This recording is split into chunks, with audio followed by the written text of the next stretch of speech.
Hello and welcome back to the channel. Today we have for you an interview of Edmund Kemper. He butchered 5 high school students, his mother and her best friend. He raped his first victim, had sexual intercourse with the bodies of his next 5 victims, and had sex with his mother's head. So it will be interesting what he has to say. I will not keep you waiting any longer. Here we go. I'm an American, and I went off the deep end. Ed Kemper has been serving a life sentence in this California prison since 1973, when, at the age of 24, he murdered his mother, then called police and confessed to having dismembered college co-eds for 2 years, as well as cannibalizing and raping their headless bodies. When someone abandons himself to being a victim, he's going to have to be one. With an IQ of 136, Kemper is now the prison's best reader of books for the blind. I'm saying I've wanted to kill my mother since I was 8 years old, and I'm not proud of that. It started with surrogates at a non-human level.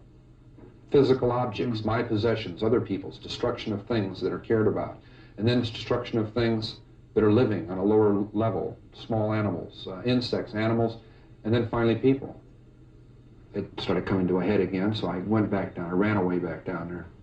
And then a month later, I'm up living with my grandparents in the mountains, and 10 months later, I murdered them. It made it worse to be on top of a mountain. I was literally on top of a mountain when it happened. And I sensed everybody in the world just stopping what they were doing, turning around, saw what I did, and are coming to get me. And I knew I was paranoid at that moment. I knew anybody that came up there and gave me a funny look or a fishy eye or quizzical look, I'd have blown their brains out thinking they were coming to get me. And if it had been in a city, I would have been a mass murderer at age 15. I would have killed until they gunned me down. I wouldn't have been able to reason my way out of it. I was scared to death, and I was violent. I felt my back hit that wall. I was the rabbit that always ran, that always backed away, always burned his bridges. And suddenly there weren't any more. And my back hit that wall, and I came out screaming and kicking and shooting. He was released to the one person that authorities at the state mental hospital recommended he never see again. I got paroled to my mother. Atascadero decided that I didn't never need to talk to her again at all. Don't give her a Christmas present. Leave her alone. She got her pound of flesh out of you. I wasn't sniveling about my mother to them. I didn't like to hear what they had to say about her. She went through 3 husbands like a hot knife through butter. 4 months after I was out, I was back into the fantasy bag. My first date was an absolute disaster. It wasn't her fault. You know? And I didn't blame her even then. I'm saying it was a terrible tragedy, but boy, she didn't ever talk to me again. It was awful. It wasn't sexual or grabbing at her, and I was just such a dork, taking her to a John Wayne movie and Denny's. It's terrible. I'd never been on a date. At 16, that was cool, you know. I'd never been on a date, you know. I was locked up since I was 15.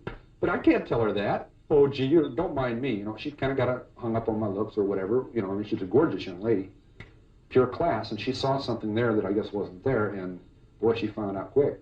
Taking elaborate precautions, he drove around universities and picked up hitchhiking co-eds while wearing these glasses. Yeah. These are the ones. Now, would you get in the car with this man? Huh?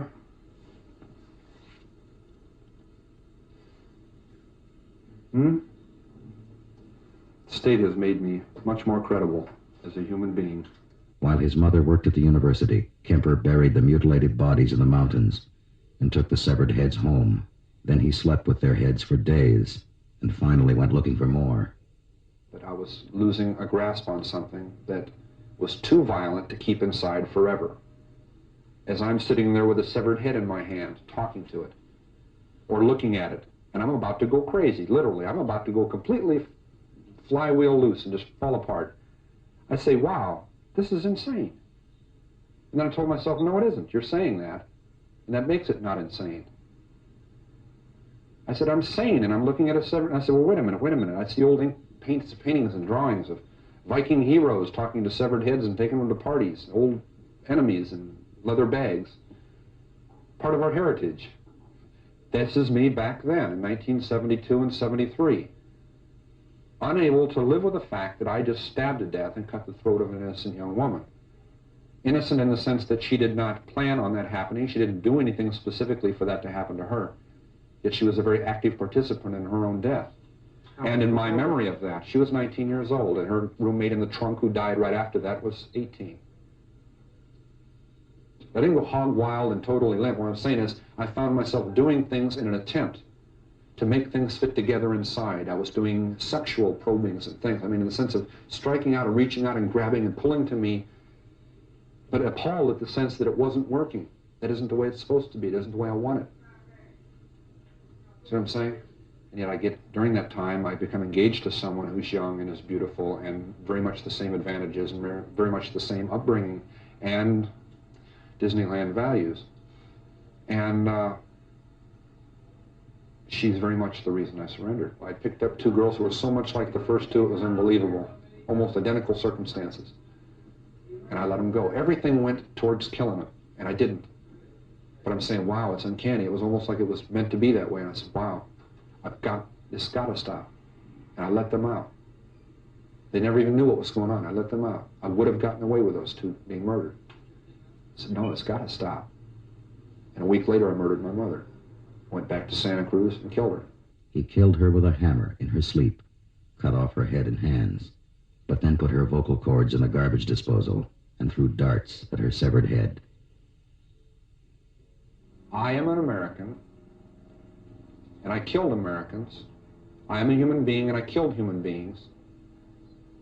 And I did it in my society. Thank you for watching, and don't forget to subscribe to our channel and like the video. See you soon and stay safe.